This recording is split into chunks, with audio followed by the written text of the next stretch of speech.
In my slightly skeptical moments, I feel like to some extent that we have an economic system and a political system that encourages us to feel inadequate. That says, and branding and marketing, consumerism is all part of this as well, that says you never have enough. And so you sit there with your family budget thinking, how on earth are we going to afford all of the bills that we've got coming up in the next 12 months? So you hope that in the budget, the government will give you some relief in the form of a tax cut or whatever it might be. But if we actually stopped and looked at our lives compared to the lives of our parents or grandparents 20 or 40, 50 years ago, we'd realise that, well, actually, we could live a lot simpler and a lot cheaper than we do at the moment.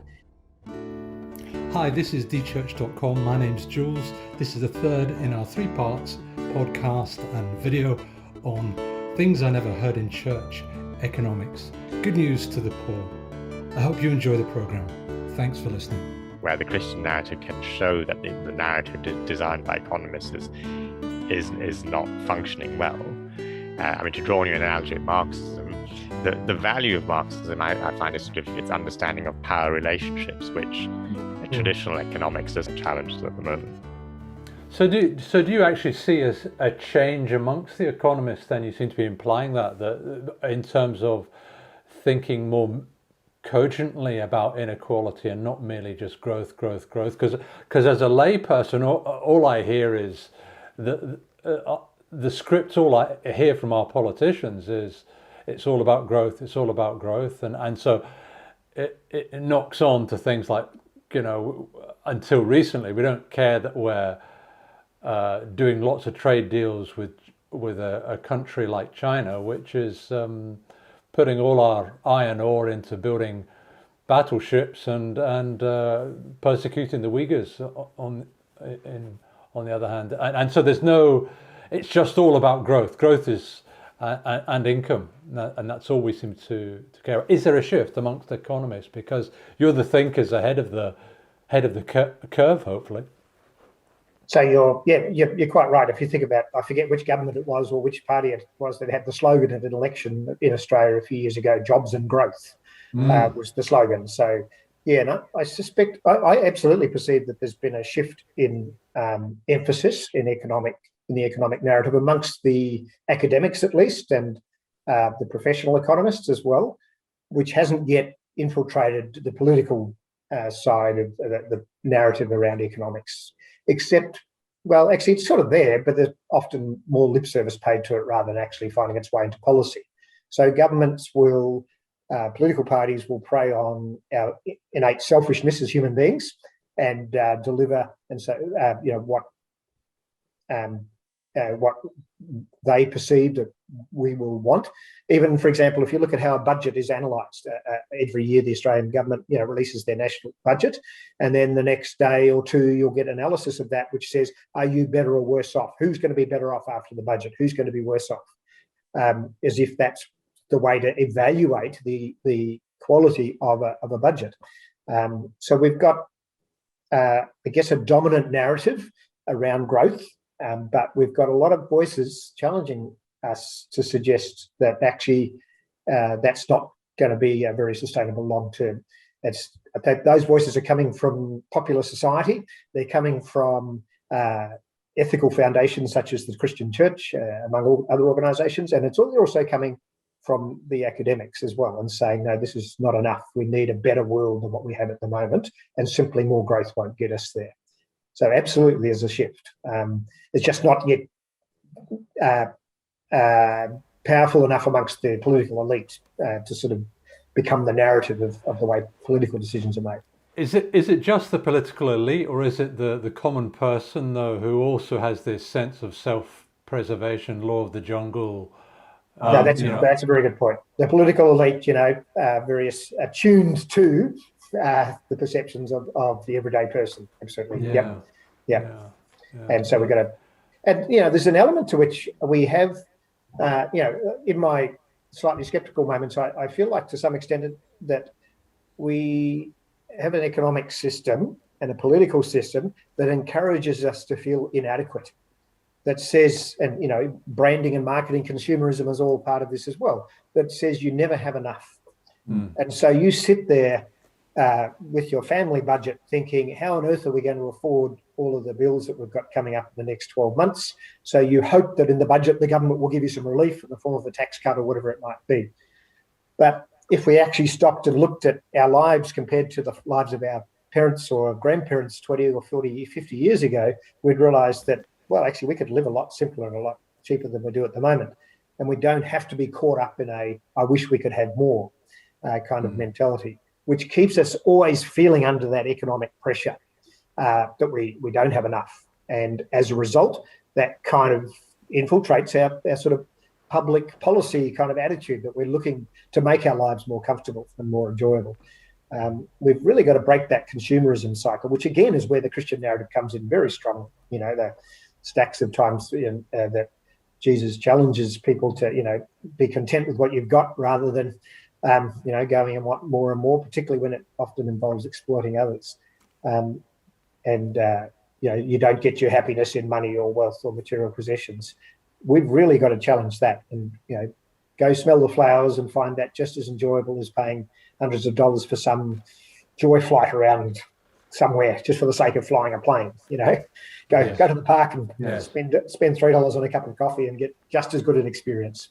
So what does it take to transform? I mean, let's just start with those who call themselves followers of Jesus, to transform the worldview of many who voted selfishly on, but probably both left and right of the spectrum, but voted effectively for self-preservation, for country preservation. Not voted for the giving more money to overseas aid. That's been low on the priority, and seen it as too idealistic, too hippy-dippy from the 60s to think otherwise. What do we do to change that as those who are trying to follow Jesus? I'll just throw in one comment first, and then we probably need some prophets. We're not. Yeah. We've been here before. We had a nation of Israel back in the Old Testament that went off the track in all sorts of crazy ways, including their attitudes to the poor, to the marginalised, and to material wealth, and all the issues that we face in our world today. These are not new issues. They've been around since the beginning of civilization. And what did it take for them to change? Well, sometimes it took getting invaded by a foreign nation and getting thrown into upheaval, but certainly a very powerful voice of the prophets in there to say, hey, this is bad. We shouldn't be living like this. And we need to stand up for something more important and more valuable than this. That'd be a pretty good start. Let's get more prophets out there. Yeah. Okay. Amar, I'd second that. I mean, the gospel is in part, at least, a theology of dissent and dissent against power and inequality. And I think the church needs to recover its prophetic voice in that respect, rather than be party to the perpetuation of some of these inequalities. I would also, and building on that, I mean, I think the church, as a church, we need to, as followers of Christ, we need to recognize that there are people, the reason you have, politicians who pander to these sort of instincts, the reason they do well is that there are people at genuine concerns and who have been at the raw end of the deal for decades now. Yeah. So I think, we need to also have that heart of understanding and humility, that as followers of Christ, we don't come across as being the Pharisee who says, well, I thank you, Lord, that I'm not like that populist who keeps voting for their own self-interest, but I, as more enlightened, are able to vote for the global good. I think we need to recognize that the church also has a role to play at the very local and social level in dealing with these hurts and making sure that politicians rectify those. And I think, the gospel of grace extends to everyone. It extends to the marginalized, who's marginalized because they have a lack of access to health facilities, but also the gospel of grace also extends to the rabid nationalist who doesn't want to have anything to do with foreigners, they themselves can be redeemed from that. And I think it's important to recognize that. And I think as followers of Christ, you can act at various levels. So I think at a large level, one thing that stands out, a movement that really stood out to me, building on the concept of jubilees, was the Jubilee Coalition, which really started in local churches in the UK on the instigation of a couple of retirees, and soon became a global movement to cancel debt. Led to actual tangible changes in the way that the IMF and the World Bank conducted their policies. And when I was working in Uganda, as a country that sort of went through one of the first enhanced debt relief programs of its type, which is a response to these sort of pressures. And I can point to schools and hospitals that came up as a result of those programs. So, you know, we're told in Scripture not to despise the day of small beginnings. And there have been, I think, in the history of the church, small beginnings that have led to big changes. And I think we should be inspired by that. Absolutely. Do you have any other examples? I mean, Brett, you're involved a lot in Timor-Leste and in other parts of the world. Have you seen things that inspired you or encouraged you? Yeah, that's a good question. I think often the ways forward in addressing some of the global challenges start with a few key individuals with a really strong sense of their moral foundation, if you like. They really believe in something passionately, because there's no self-interest in this. This is simply what I'm passionate about because I believe in it and I want to do what is best and what is good. And those people can then be quite a positive influence on other people around them. And I've seen some really excellent examples of transformation sort of at the social level, when a few people have been brave enough to step out and, you know, push issues and gain some momentum. And then others become followers of that. But there are not that many who are brave enough to sort of, you know, be the radicals and, you know, take the lead. But there's plenty who are brave enough to follow when they see a good thing happening, and to make choices. So perhaps another example might be Amar has referred to the Jubilee 2000, but let's take the fair trade movement as another example. So there is a bunch of people who said, we think that when we drink our cup of coffee as one of the commodities that's focused on, we're not paying enough to the farmers that produce the coffee beans, because the farmers are at the poor end of the scale and we're living in our rich country drinking our coffees. So fair trade movement tried to intervene in the market and say, let's try and get a fair price for the coffee. And there's lots of issues with how that actually works out in practice, but the values that underpinned that movement, and a whole bunch of things around it, ethical trade and direct trade and social enterprises and social businesses of all sorts, are really about saying we can do more than simply operate under the sort of selfish, each person or each part of the supply chain pursuing their own self-interest and out will come mutual benefit model. But it says, hey, we could afford to pay more for this than what we have to according to the market, and we will choose to do that in order for the person who's the poorest end of the chain to actually benefit. So that's kind of an example of, you know, another movement which is kind of nothing to the scale of Jubilee 2000, but which is kind of well entrenched in many aspects of the way certain commodity production works. Coffee being the most common, and I think something like 4 or 5% of global trade in coffee is through the fair trade system. So that's a reasonable good impact. But better still, as a result of that push by a group of people that produce something that sort of impacts 4 or 5% of the market, the conscience of the rest of the coffee industry is raised, and it becomes sort of standard practice now that even a big coffee company invests some money in the well-being of the coffee farmers that they are buying their coffee from. They're looking at them not just as suppliers of a commodity, but as partners in some kind of relationship. And we need to make sure our partners in this trading relationship are actually looked after. So there's a spillover of sort of moral values that comes there as well. Possibly the interesting thing that's happening now, which and again, this is one I'm not sure where the Christian church fits into this, because we're not very big players in this, but a lot of the moral spine on issues is actually coming from the corporate world. When it comes, for example, in particular, in relation to climate change. So it's companies that are making pledges to become carbon neutral, even though there's no requirement, there's no tax or anything like that that's forcing them to do that. They just see it as good PR at the very least for them to do that, and they're willing to change the way they run their businesses to align with that. And there's a bit of greenwashing and all that sort of thing that goes along with that. But at the end of the day, it's still a pretty significant improvement in the world, where enough corporations kind of take the lead.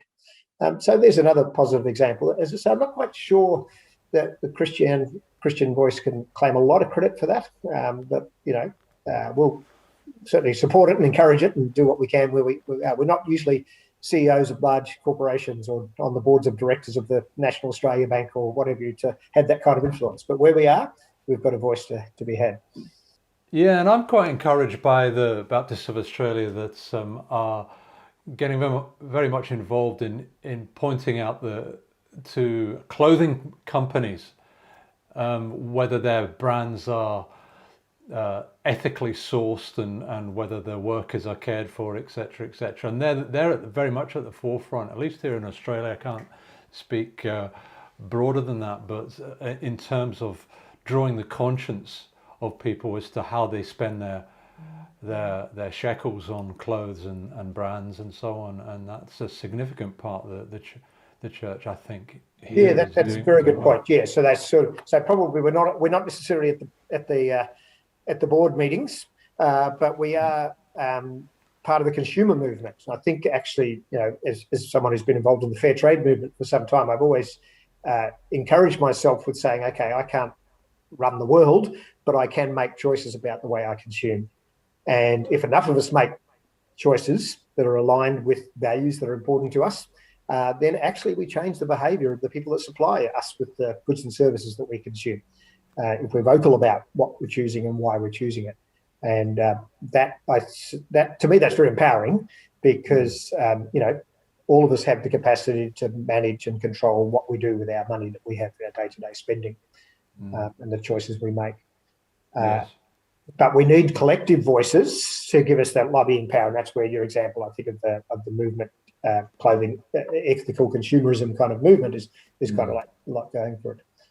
I was just going to say, going back to your comment about needing prophetic voices, and even sometimes those at the higher levels, I guess, on the boards, many of them, if they're from the North America, they're attending church on a Sunday and sometimes just need a bit of a nudge to take their organisation and to say, look, you aren't, because even the board members can feel like they're individuals alone in this big multifaceted organisation, but to be reminded of who they are on a Sunday ought to overflow into Monday in the board meeting. Yes, that's very true. Yeah, good point.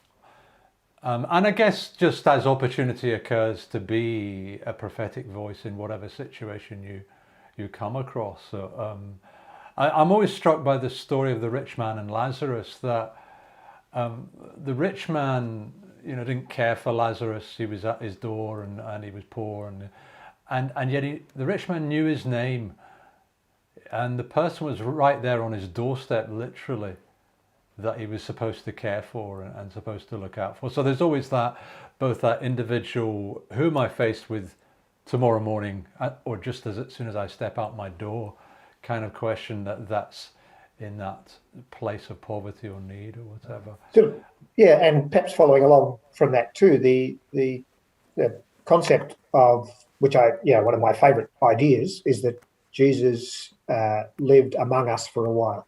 God became human and lived among us for a while. So the incarnation, as it's referred to, and to think about what that means for how do I, the idea of actually putting myself among.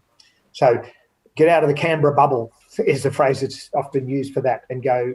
But I don't think that just means flying into a capital city and going to a few political meetings. It means going and living among. It means going out of our comfort zone and listening and understanding. And again, probably the churches are pretty good at that because we are locally based and we take all comers.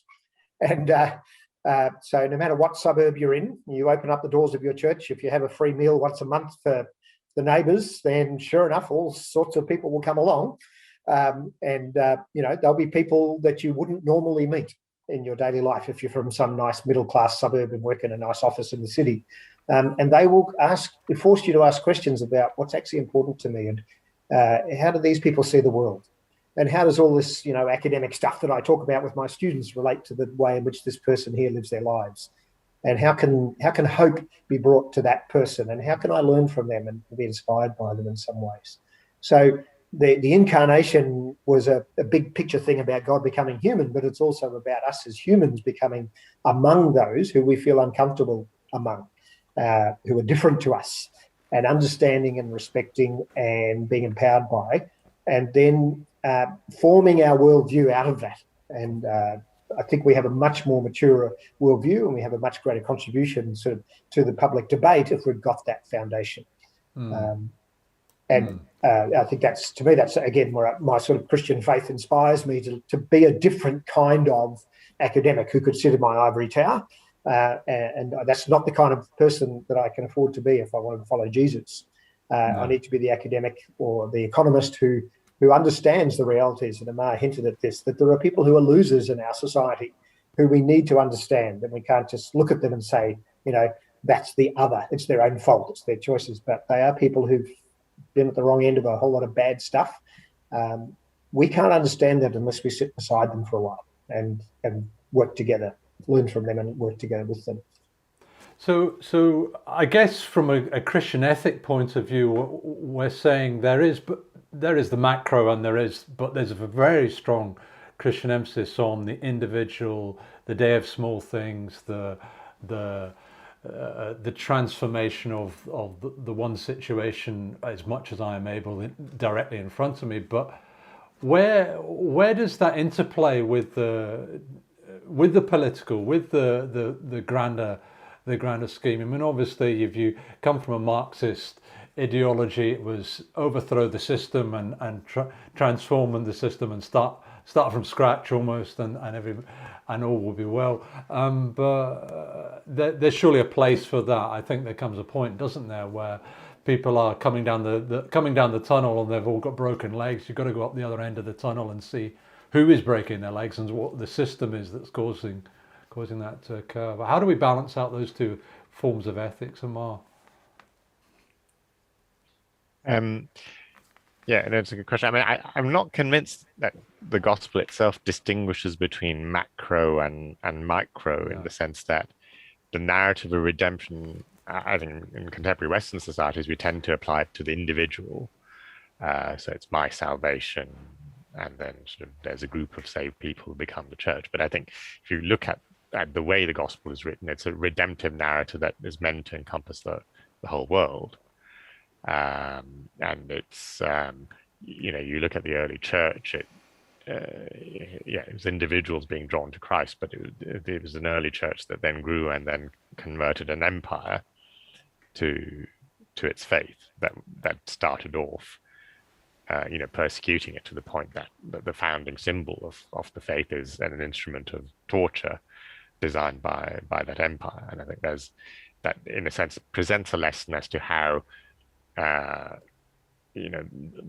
effect of a gospel of the gospel on people's lives is expected to generate change at the macro level. I think we need to have that expectation that God works through his people to effect change, and I think that expectation has been lost in amongst Christians. I think generally sort of I think, have adopted maybe a pietistic attitude towards the world, sort of waiting to live out their faith quietly before being translated into heaven. And so I think we should have that expectation and that we can make that change. I think economics helps us to understand, to some extent at least, the narrative around, in two senses. It kind of helps you understand, what's going on. It also helps you to have points of contact where the Christian narrative can show that the narrative designed by economists is not functioning well. To draw on your analogy with Marxism, the value of Marxism, I find, is sort of its understanding of power relationships, which traditional economics doesn't really consider.